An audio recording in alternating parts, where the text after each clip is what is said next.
ప్రపంచ మేధావి, భారత రాజ్యాంగ నిర్మాత డాక్టర్ బిఆర్ అంబేద్కర్ గారి 130వ జయంతి వేడుకలు ఘనంగా నిర్వహించారు. ఈ కార్యక్రమంలో దళిత సేన స్టేట్ వర్కింగ్ ప్రెసిడెంట్ గొల్లమాల అప్పారావు మాట్లాడుతూ, దళితులకు వారి యొక్క హక్కులను సాధించుకోవడానికి రాజ్యాంగం ఎంతగానో ఉపయోగపడిందని అన్నారు. ఆయన రాసిన భారత రాజ్యాంగాన్ని భారత పరిపాలన విధానానికి ఎంతో ఉపయోగకరంగా ఉందని అన్నారు. అలాగే ఈ కార్యక్రమంలో పాల్గొన్న దళిత సేన కన్వీనర్ గొల్లమాల మీనా, పట్నాల మహాలక్ష్మి, పట్నాల శ్రీనివాస్, గొల్లమిల్లి గౌతమ్ తదితరులు పాల్గొన్నారు.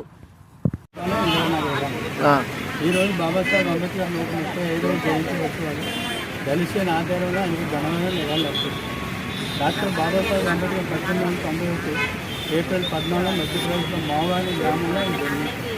ఆయన రామ్జీ మలోజ సత్పాల్ భూమబాయి దంపతుల చివరి సంతానంగా 14వ బిడ్డగా ఆయన జన్మించారు. బాబాసాహెబ్ అంబేద్కర్ ప్రముఖ భారతీయ న్యాయవాద, ఆర్థిక శాస్త్రవేత్త, రాజకీయ నేత, సంఘ సంస్కర్త. ఇతని అంటరానితన కుల నిర్మూలన కోసం ఎంతో పోరాటం చేశారు.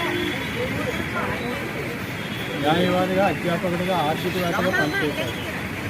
తర్వాత భారతదేశ స్వతంత్ర పరిస్థితుల ప్రచారణ, దళితుల సామాజిక, రాజకీయ హక్కుల కోసం పోరాటం చేశారు. భారత రాజ్యాంగ వ్యవస్థాపన కోసం కృషి చేశారు.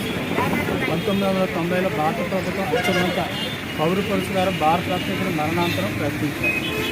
భారతదేశం చరిత్రలో చిరస్మరణీయంగా నిలిచిన నాయకుడిగా ఇతను చేసిన విశేష కృషికి ఇతను పుట్టినరోజున అంబేద్కర్ జయంతిగా మనం జరుపుకుంటాం. 2022 April 2న Andhra Pradesh government doctor Babasaheb Ambedkar Konaseema జిల్లాని ప్రకటించింది. తెలంగాణ ప్రభుత్వం నూతనంగా నిర్మించిన సచివాలయ భవనానికి డాక్టర్ బిఆర్ అంబేద్కర్ తెలంగాణ రాష్ట్ర సచివాలయాన్ని 2022 సెప్టెంబర్ 15న డాక్టర్ బాబాసాహెబ్ అంబేద్కర్ అని పేరు పెట్టింది. చాలు.